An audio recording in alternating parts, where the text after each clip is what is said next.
मंत्र पाठ। ओम सहना भवतु सहनौ भुनक्तु सह वीर्यं करवावहै तेजस्विनावधीतमस्तु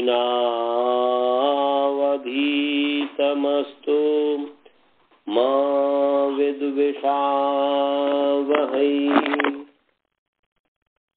येन धौता गिरः पुंसां विमलैः शब्दवारिभिः तमश्चाज्ञानजं भिन्नं तस्मै पाणिनये नमः। वाक्यकारं वरुरुचिं भाष्यकारं पतञ्जलिं पाणिनि सूत्रकारं च प्रणतोऽस्मि मुनित्रयम्। ओम शांति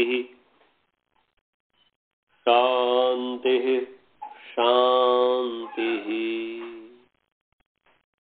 सभी को सादर नमस्ते। आइए आप सभी का जो है प्रश्नावृत्ति पाठ में स्वागत है। भगवान की कृपा से हम षष्ठी स्थानीय योगा ये सूत्र पढ़ रहे थे और इसमें से जो है दध्यत्र मध्वत्र पितृर्थम लाकृति ये जो उदाहरण है उस दध्यत्र पर हम विचार कर रहे थे। और मैंने कहा था कि दध्यत्र के बदले में हम शुद्ध्युपास्य जो सिद्धांत कौमुदी में दिया है इस पर विचार करेंगे।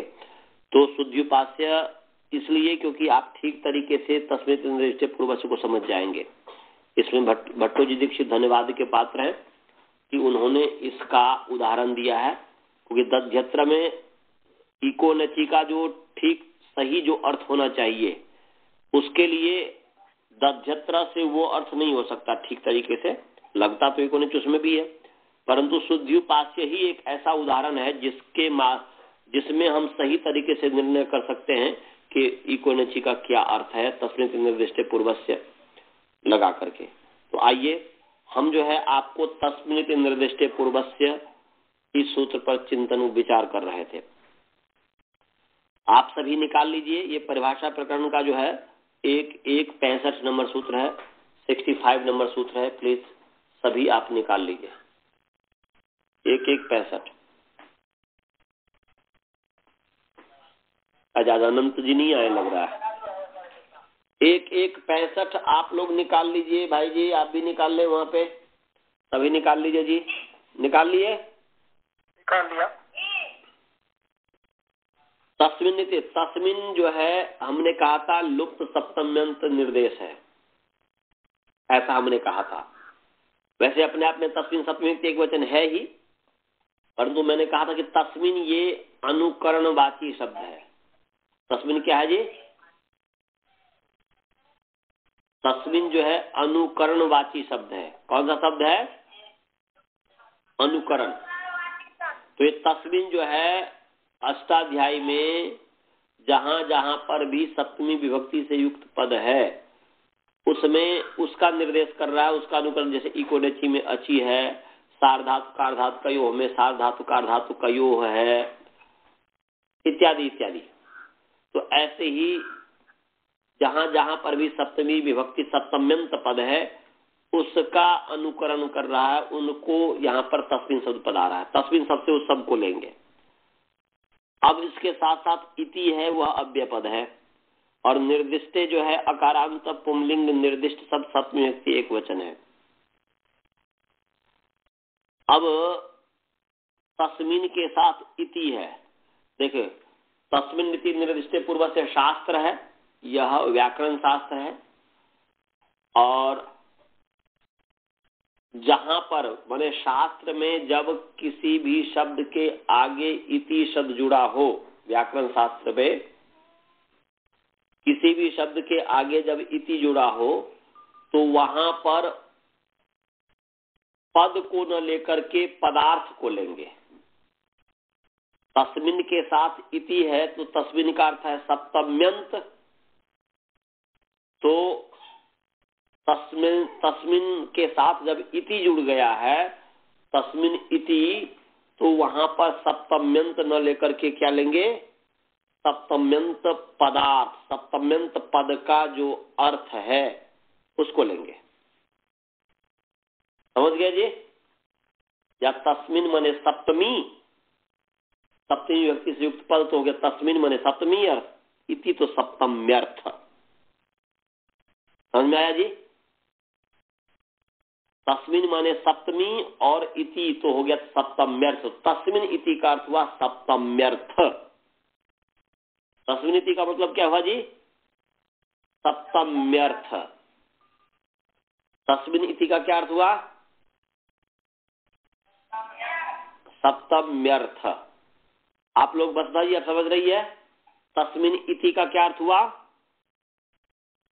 सप्तम्यर्थ। क्या अर्थ हुआ जी? बोलो। सप्तम्यर्थ। सप्तम्यर्थ।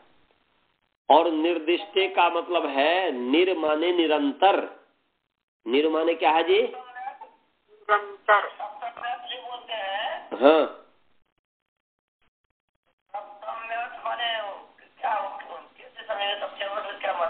सप्तम्यर्थ का मतलब कि सप्तमी विभक्ति से युक्त पद का अर्थ। जैसे अची है, इको एंड अची में अची है, तो सप्तमी विभक्ति से युक्त पद है अची, उसका अर्थ है अ ई उ री री ए ओ ऐ औ। ये हो गया अर्थ।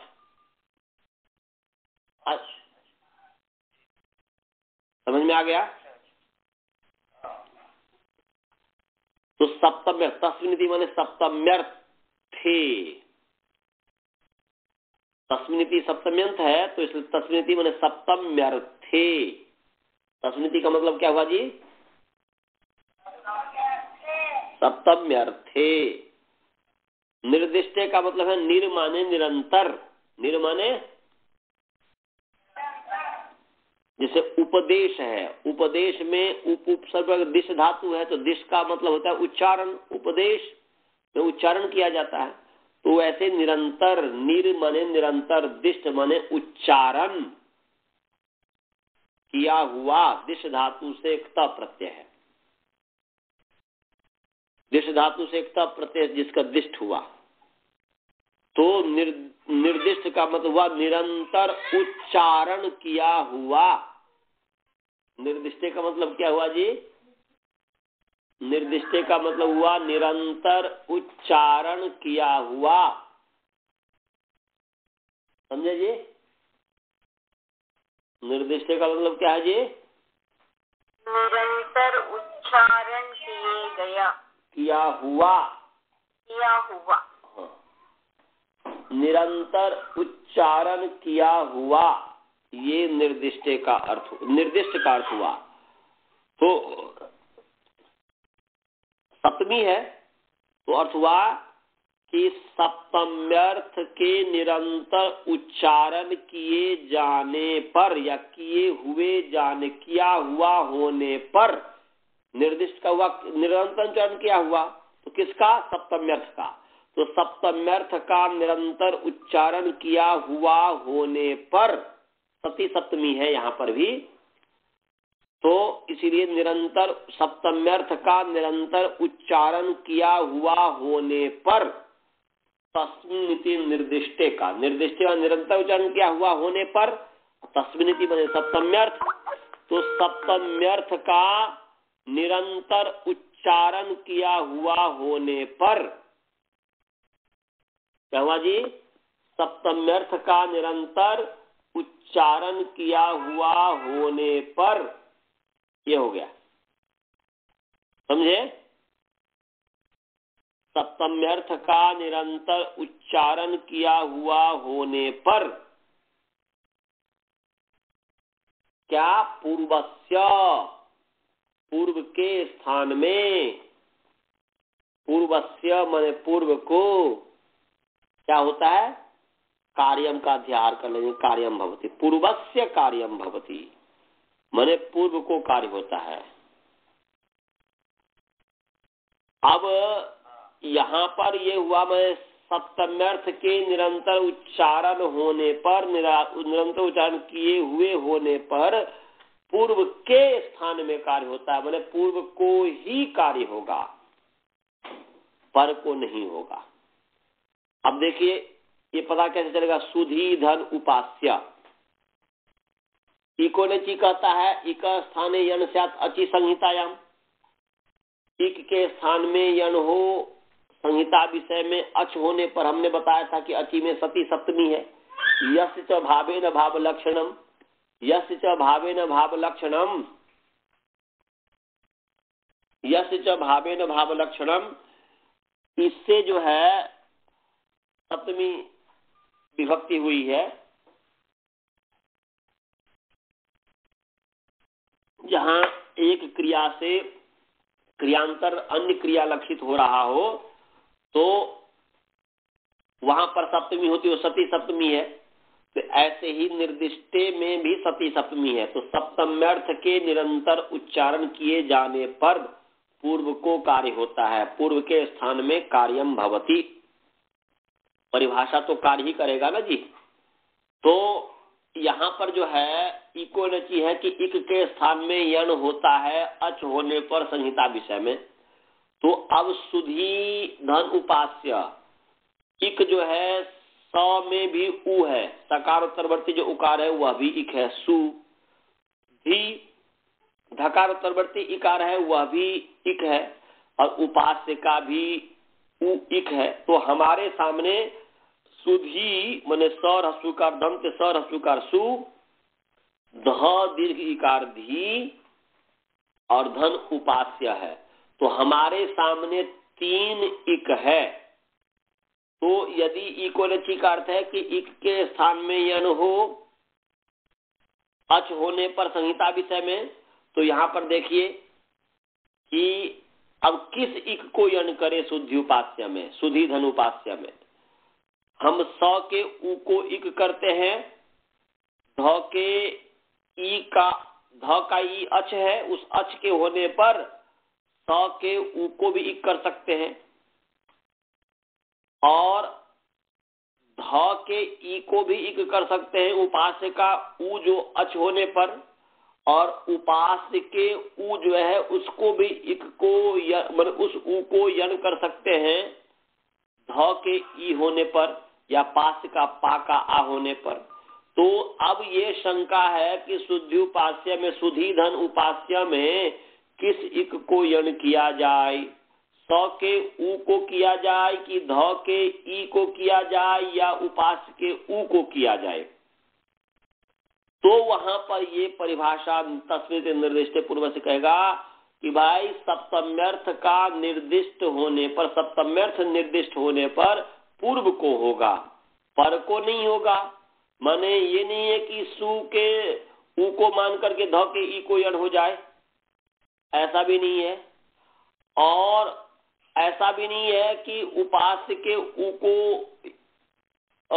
यन हो जाए प के आ को मान करके या ध के ई को मान करके, वो पूर्व को हो। तो एक तो निर्णय किया कि पूर्व को ही कार्य होगा। तो पूर्व यहाँ पर क्या है जी, इसका मतलब है कि यहाँ पर उपास्य के उ को नहीं होगा। तो अब पूर्व क्या मिल गया जी, पूर्व में दो मिल गया। क्या मिल गया कि यहाँ पर पूर्व को, पूर्व में आता तब भी तीन, पूर्व को कार्य हो तभी भी तीन में कार्य हो रहा है। क्यों हो रहा है? क्योंकि भाई ठीक है, यहाँ पर ध के ई को मान करके पूर्व में स को उ है उसको यन कर देंगे, और उपास के उ को मान करके ध के ई को यन कर देंगे, और प के आ को मान करके उ को यन कर देंगे। तब भी तो हम जब पूर्व को कार्य होता है ऐसा कहते हैं, पर को नहीं होता है। ठीक है, यहाँ पर जो है स के उ को मान करके पर ध के ई को यन नहीं होगा, परंतु उपास के उ को मान करके ध के ई को यन हो जाएगा। ऐसे ही ध के ई को यन मान अच को मान करके स के उ को यन हो जाएगा। ऐसे ही उपास के पा के आ को मान करके अच मान करके ध को उ को यन हो जाएगा। तो तभी भी तो तीनों को प्राप्त है। तो वहां पर नहीं निर्दिष्टे, निरंतर उच्चारण किया हुआ होने पर, निरंतर उच्चारण किया है अर्थात ऐसे इक को यन करो जिस यन का और अच का दोनों का निरंतर उच्चारण हो, जिस इक का और यन का निरंतर उच्चारण हो। तो जब निरंतर, अब देखिए यहां पर सोचना है कि सुधी धन उपास्य में किस इक को यन करें कि जिससे निरंतर अच के साथ निरंतर उच्चारण हो। तो यदि आप ध के माने ध के ई को मान करके स के उ को यन करते हैं तो बीच में ध का व्यवधान आ जाता है, तो उस ई के साथ स के उ को जो यन करेंगे उसका निरंतर उच्चारण नहीं होगा, या ध के ई का स के उ के साथ निरंतर उच्चारण नहीं है। ऐसे ही आप जो है उपास के पा के आ को मान करके उ को यन करते हैं तो उस पा के आ के साथ उ का और उ के स्थान पर जो व होगा उसका भी निरंतर उच्चारण नहीं होगा, बीच में व्यवधान हो जाएगा। तो बचा क्या? बचा यहाँ पर ध का ई और उ। तो जब हम ध के ई को, जब ध के ई को यन करते हैं, जब ध के ई को यन करते हैं तो उस ध के ई का जो है उपास के उ के साथ निरंतर उच्चारण होता है, और य कर देते हैं तभी भी, अर्थात य और क्या बोलते हैं उ, शुद्ध्यु ध में माने य में उ हो गया शुद्ध्युपास्य। तो इसीलिए यहाँ पर धकार उत्तरवर्ती इकार को यन हुआ, उकार अच के परे रहते हैं। तो इसलिए इस चीज को समझना चाहिए। तस्मित निर्दिष्ट पूर्व से अर्थ हुआ कि सप्तम्यर्थ के निरंतर उच्चारण होने पर इक के स्थान में यन होता है। तो इसके आधार पर ही पूर्वस्य जो है, इसके आधार पर अब इकोडेजी का हम अर्थ कर देते हैं कि अची परतः।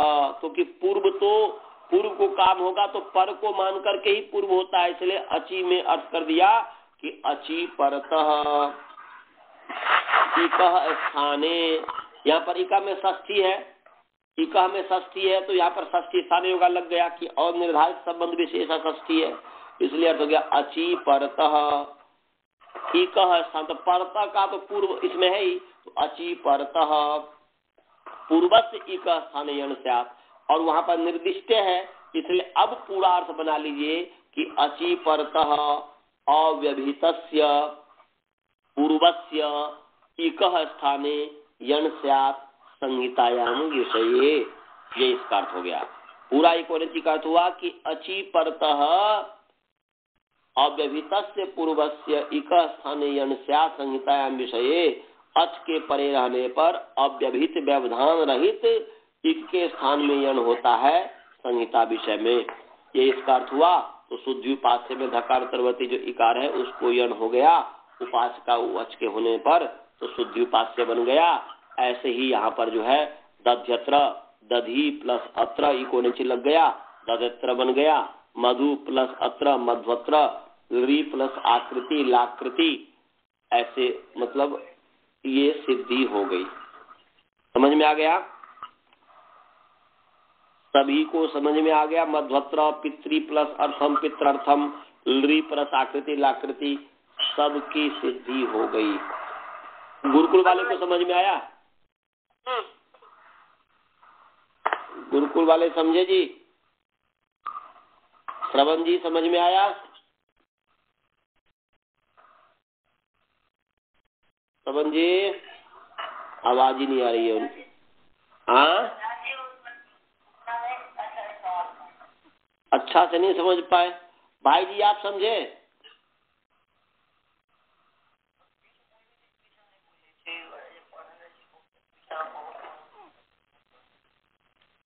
नहीं, इसमें क्या नहीं समझ में आया बताइए। तस्मित निर्देश पूर्वस्य का अर्थ मैंने बताया कि सप्तम्यर्थ के निरंतर उच्चारण होने पर पूर्व को कार्य होगा, पूर्वस्य कार्यम भवति, पूर्वस्य कार्यम भवति, तो पर को नहीं होगा, इसे पता चल गया। और दूसरा निर्दिष्ट है निरंतर उच्चारण होने पर। तो आप यदि मान लीजिए कि आप जो है मान लीजिए आप जो है अब बीच में माने बालबोध है और श्रवण है, उसके बीच में मनीष आ गया, तो मनीष आ गया तो क्या उसका बालबोध का श्रवण के साथ निरंतर उच्चारण है, निरंतर है संबंध होगा? वहां तो बीच में व्यवधान आ गया, वहां पर तो मनीष का और बालबोध का या मनीष का या श्रवण का तो निरंतर हो जाएगा, वहां पर बीच में कोई रुकावट नहीं है।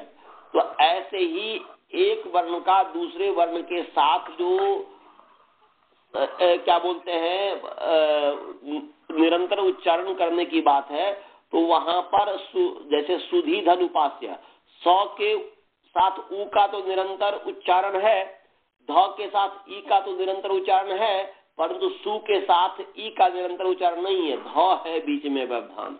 ऐसे ही ध के ई के साथ उपास के ऊ का निरंतर उच्चारण है। तो यहाँ पर निरंतर उच्चारण होने पर जो है इक के स्थान पर यन कहा ना कि मैंने पूर्व के स्थान पर कार्य होगा, तो इको ने चिकार्थ होगी कि अच के परे रहते अव्यभित पूर्व इक के स्थान में यन होता है, ये कह दिया। अव्यभित पूर्व इक के स्थान में यन होता है, ये बता दी। सुधी धन उपास्य, तो ई को य हो गया और शुद्धि उपास्य बन गया। हाँ समझ गए? हाँ आप लोग सभी समझ गए जी स्काइप वाले? और म्यूट कर लीजिए, किसी का म्यूट मतलब ये जो है खुला हुआ है, हाँ म्यूट कर लीजिए। अब आगे है स्थानांतरतमः। विद्वानों के द्वारा उपासना के जो योग्य है, सुधीभिः उपास्य, शुद्धिपास्य परमात्मा हो गया। विद्वानों के द्वारा उपासना के जो योग्य है उसको शुद्धिपास्य कहते हैं। सुधी जनों के द्वारा जो उपासना के योग्य है उसको शुद्धिपास्य कहते हैं। समझ गए? ईश्वर। हाँ आगे चले, आगे स्थानांतरतमः।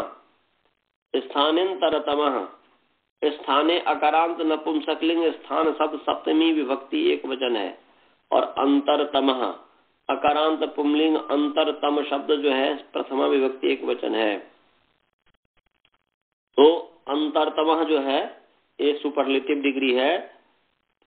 वो क्या हुआ बोल रहे हैं? अंतरतमः बोलते हैं अयम अंतरः, अयम अंतरः, अयम अंतरः, माने सर्वे इमे अंतराः, सर्वे इमे अंतराः, और अयम एषाम अतिशयेन अंतरः इति अंतरतमः। माने अंतरः माने सदृशः, अयम अंतरः माने सदृशः, अयम अंतरः माने सदृशः। अंतरः माने सदृशः समझिएगा, अंतरः माने सदृशः। यह सदृश है, यह सदृश है, यह सदृश है, यह सभी सदृश है, परंतु यह जो है इन सब में सबसे अधिक सदृश है। तो उसको जो सबसे अधिक सदृश हो उसको कहेंगे अंतरतम। समझ गए जी? तो अंतरतम हमारे सद माने अयम अंतरः, अंतरः माने सदृशः, अयम अंतरः, अयम अंतरः, अयम अंतरः, माने यह सदृश है, यह सदृश है, यह सदृश है, परंतु अयम अतिशयन एषाम, अयम एषाम अतिशयन अंतरा, इनके मध्य में यह जो है सबसे अधिक सदृश है, उसको कहेंगे अंतरतम, उसको कहेंगे सदृशतम। बोलते ना जी, यह भी बड़ा है, यह भी बड़ा है, यह भी बड़ा है, परंतु इसमें से जो सबसे अधिक बड़ा है वो हो गया सबसे अधिक बृहत्तम हो गया। समझ गए? तो यहाँ पर ऐसे ही अंतरतम और सदृशतम, इसलिए प्रथमावृत्ति में कहा है सर्वे इमे अंतराः, सभी ये सदृश हैं, और अयम एषाम अतिशयन अंतराः, अंतरः, और यह जो है इनके मध्य में अधिक सदृश है, सबसे अधिक सदृश है, इसलिए अतिशय से सदृश है, इसलिए अंतरतम मैंने सदृशतम। ये अतिशायतम विष्णु से तम प्रत्यय हो गया है। और इसमें जो षष्ठी स्थान योगा से स्थाने की अनुवृत्ति आ रही है। षष्ठी स्थान योगा से किसकी अनुवृत्ति आ रही है जी? स्थाने की अनुवृत्ति आ रही है। दो स्थाने हो गया, स्थाने स्थाने स्थाने। इसके दो तरीके से अर्थ है। तो ये स्थाने की अनुवृत्ति आ रही है तो अर्थ हो गया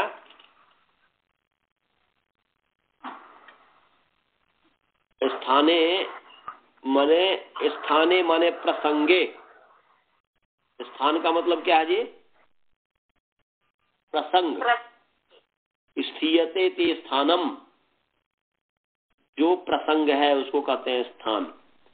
प्लेस को भी स्थान कहते हैं, प्रसंग को भी स्थान कहते हैं। तो स्थाने की अनुवृत्ति नहीं लाए तब भी अपने आप में पूर्ण अर्थ को बता रहा है। और स्थाने में सती सती मान लीजिए कि स्थाने सती माने प्रसंगे सती सदृशतमः भवति। क्या सदृशतमः? आदेशः भवति। अंतरतमः सदृशतमः आदेशः भवति। प्रसंग होने पर अत्यंत सदृशतम आदेश होता है। स्थान में प्रसंग होने पर, यहाँ पर स्थाने स्थाने जो है, स्थाने की जब अनुवृत्ति आप ले आए तो उसको स्थाने स्थाने, तो एक स्थाने का अर्थ कर दीजिए जैसे इक स्थाने, तो इक के स्थान में, वहां पर प्लेस अर्थ में आप कर सकते हैं। वह इक है, इक के जगह पर यण, इक के स्थान में यण का प्रसंग होने पर, माने प्रसंग होने पर, माने इक के स्थान में यण का प्रसंग, प्रसंग माने प्राप्त। प्रसंग का मतलब क्या करेंगे जी? प्राप्त। स्थानम माने प्रसंग, प्रसंग माने प्राप्त। तो क्या अर्थ होगा कि स्थान में प्रसंग होने पर, स्थान में प्राप्त होने पर जो प्राप्त होगा वह सदृशतम प्राप्त होगा। जैसे इक के स्थान में यण कहा, तो इक के स्थान में यण का प्रसंग है। यण के प्रसंग होने पर जो वह प्रसंग होगा माने प्राप्त होगा वह सदृशतम होगा, सबसे नजदीक वाला होगा। तो ई उ री है, उस ई उ री के स्थान पर यण कहा य व र ल, तो वह सबसे सदृशतम क्या होगा? तो ई का स्थान है तालु और य का स्थान है तालु, इसलिए ई के स्थान में य होगा। उ का स्थान है ओष्ठ, व का स्थान है दंत्योष्ठ, तो ओष्ठ तो उ के स्थान पर व हो गया। री का स्थान है मूर्धा, र का स्थान है मूर्धा, तो री के स्थान पर र हो गया। और री का स्थान है दांत और ल का स्थान है दांत, इसलिए री के स्थान पर ल हो गया। तो प्रसंग होने पर, इसका दोनों तरीके से अर्थ कर सकते हैं। सीधे प्रसंग होने पर माने प्राप्ति होने पर सदृशतम प्राप्त होगा, सदृशतम आदेश होगा। तो इक के स्थान में यण प्राप्त होने पर सदृशतम यण होगा, सो ध्यान रखेंगे। एक ये, और दूसरा स्थाने की अनुवृत्ति देंगे तो स्थाने स्थाने सती। पहले स्थाने का मतलब स्थान में, प्रसंगे सती, स्थाने प्रसंगे सती सदृशतमः आदेश भवति, सदृशतमः प्रसंग भवति, सदृशतमः प्राप्त होती, सदृशतम आदेश होता है। सदृशतम क्या बोल रहे हैं, जो अत्यंत सदृश है वह प्राप्त होता है, ये कह रहा है। तो आप जो है स्थाने की अनुवृत्ति ला करके भी कर देंगे। स्थाने स्थाने सदृशतम आदेश भवति। एक स्थाने का अर्थ आप प्लेस अर्थ ले लेंगे, जगह ले लेंगे, और दूसरा स्थान का अर्थ प्रसंग ले लेंगे, तो हो जाएगा स्थाने प्रसंगे सती सदृशतम आदेश भवति। तो इका स्थाने यण प्रसंगे सती सदृशतम आदेश। प्रसंग माने एक के स्थान में यण की प्राप्ति होने पर तो वह सदृशतम प्राप्त होगा, सदृशतम की प्राप्ति होगी। तो यहाँ पर यण जो है सदृशतम हो गया। और यदि आप स्थान की अनुवृत्ति नहीं लाएंगे तो प्रसंगे सती, प्रसंग होने पर सदृशतम। हाँ क्या कर रहे बोलिए।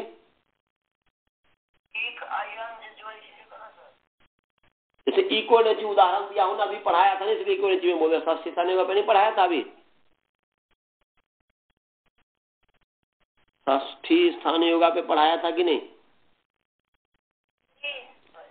तो उसी को लेकर कोई ना कोई उदाहरण देना चाहिए, होगा ना जी। इस स्थानांतरात्मक उदाहरण वो भी है, इक्वलिटी भी है, इसलिए मैं वो दे रहा हूं।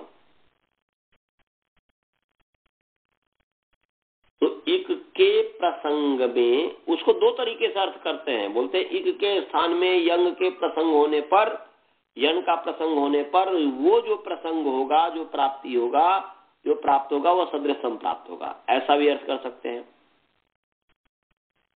तो इसीलिए कह रहे हैं स्थाने प्राप्यमाणानाम, इसलिए कर रहे हैं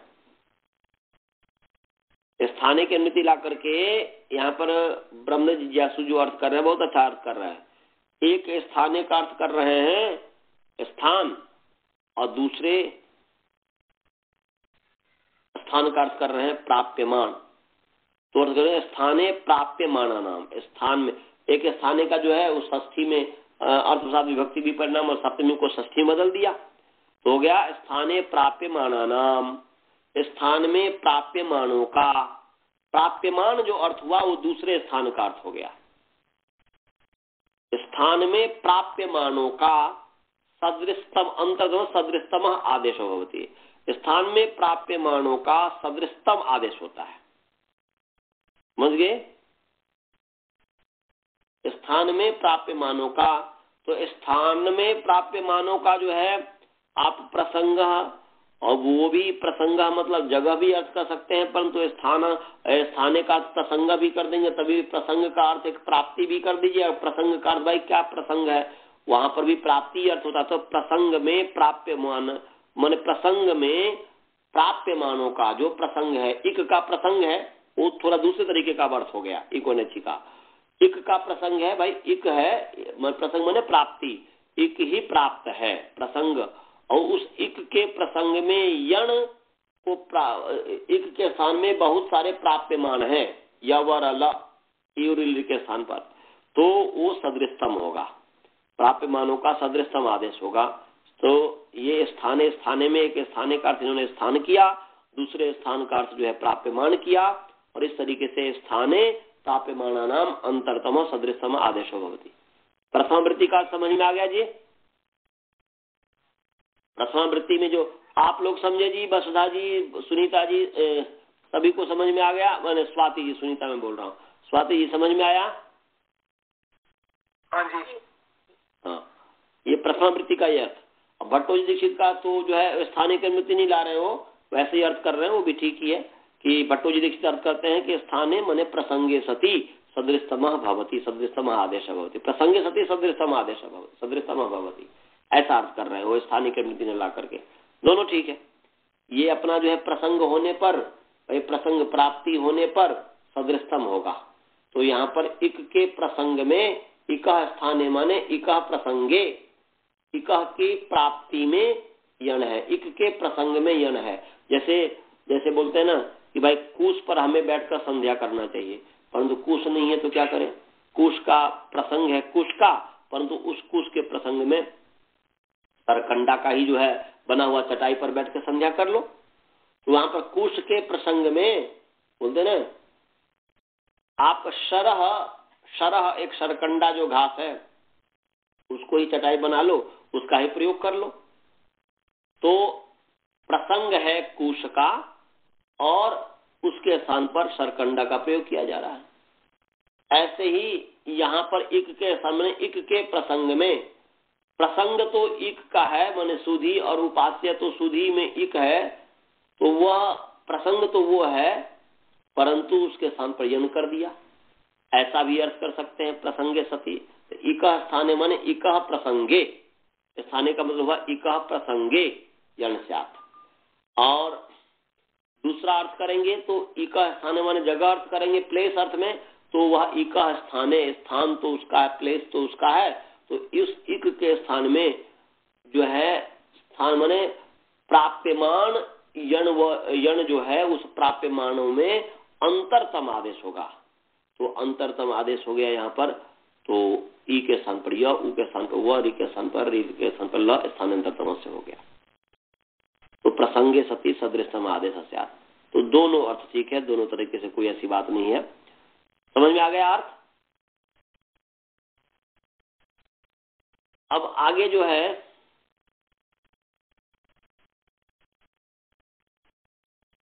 ये जो है अभी रहने देते हैं पाठ, क्योंकि मेरा छाती में दर्द हो रहा है, पता नहीं क्यों। कि आगे जो है नहीं अभी हो गया शायद, मैं जो उस समय से वो 8 बजे से पढ़ा रहा हूँ ना, आज तो सत्संग था ना, तो इसलिए मुझे लग रहा है छाती में दर्द हो रहा है, बाएं तरफ हो रहा है। तो हाँ, तो इसलिए अभी मैं पाठ रहने देता हूँ। समझ गए जी? हाँ, थोड़ा पता नहीं क्यों हो गया वो, तो अभी रख रहा हूँ। राइट में नहीं हो रहा, लेफ्ट में हो रहा है। तो फिर कल इस पर पाठ कल इस पर पढ़ाएंगे, क्योंकि कंटिन्यू हो गया ना 1.5 घंटा पढ़ाते हुए, तो 1.5 घंटा से ज्यादा हो गया, 1 घंटा 38 मिनट हो गया, तो इसलिए तो रख रहा हूँ। कल मैं बताऊंगा कि सदृशतम जो है, सादृश्य जो है, वह 4 प्रकार का है। वह स्थानकृत है, अर्थकृत है, गुणकृत है, प्रमाणकृत है। तो सबका स्थानकृत किसे कहते हैं, अर्थकृत किसे कहते हैं, गुणकृत किसे कहते हैं, प्रमाणकृत किसे कहते हैं, इसको कल अच्छी तरह समझाएंगे। तो मैं मंत्र पाठ कर रहा हूँ।